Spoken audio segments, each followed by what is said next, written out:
Look, what are your thoughts overall after 12 games this season and how you feel? Talk to me. I'm happy. I mean, obviously, the West Ham performance was not the greatest, but it's going to happen in a season where you're not going to be perfect every single match. I mean, if a team is going to be perfect every single match, kudos to them. It's you're going to have blimps, and you could arguably say that Alisson was at fault for three of those goals against West Ham. But I've thoroughly been surprised at how lethal our attack is at the moment. Last season, I mean, we were struggling massively to score the goals. I mean, Salah, Mane, they were having poor seasons, and from my standards, at least when it was January through March, like when Liverpool couldn't win a home game.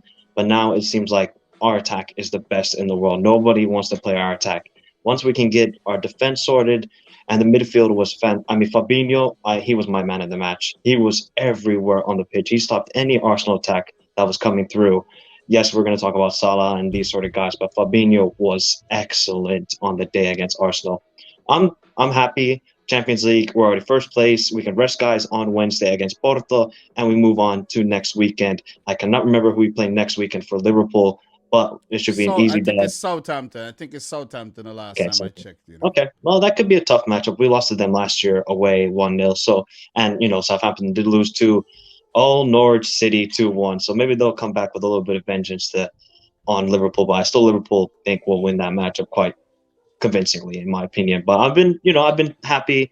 Defensively, we got to work on though. I was getting some vibes of 17-18 season when we couldn't defend for anything. I mean, we were giving up 3-4 goals each game, and I was like, this is not looking good. But I think Van Dijk is slowly getting back into form and to healthiness. I think the international break is actually helping him get into more game time and getting to 100%. So I'm happy.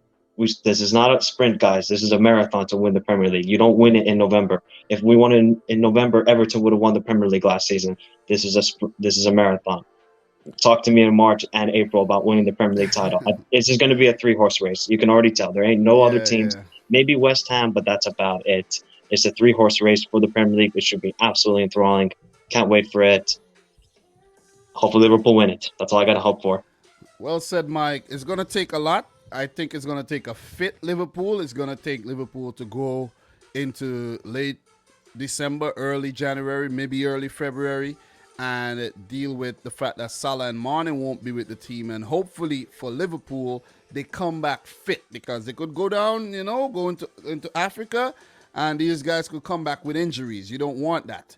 You see what I mean? So that's the key for Liverpool. Keep the players fit, negotiate a tough period in that I just talked about with the guys away to AFCON, and you win. But it's gonna be tough. But what works for you too is that Chelsea will be without Edwin Mendy, their Lord and Savior Jesus Christ at the back, and with Kepa in goal, it might get very very ugly for them. City would be without Mahrez, which is okay because we know Mahrez hasn't been starting games anyways. We'll be fine. You see what I mean? And the other teams are not really in the reckoning. West Ham will be without quite a few of their players as well. They're going to the AFCON, Ben Rama for sure.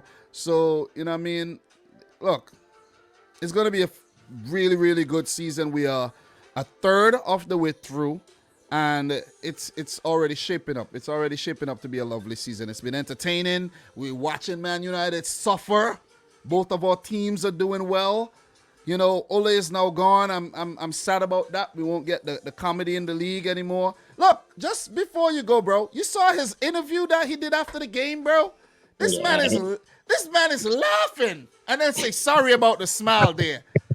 He was absolutely rattled, bro. yeah. He was. Rattled. He knew he was gone after that match. He knew it. Bro, I'm telling you, it doesn't matter how much money you have. When you get sacked, that's the worst feeling, bro. I'm telling you, there were 2 times, bro. Twice, I almost got, not, matter of fact, more than twice. I probably almost got fired about 3, 4 times from my current job, right? And those were the worst periods. Twice, I was home, and the week I couldn't listen. It's like every time I'll think about, God, I don't have my job no more. But it's a good thing they sacked my boss before he could sack me. So, you know what I mean? You know what I mean? Worked out well. Yeah, man. God bless. I'm blessed.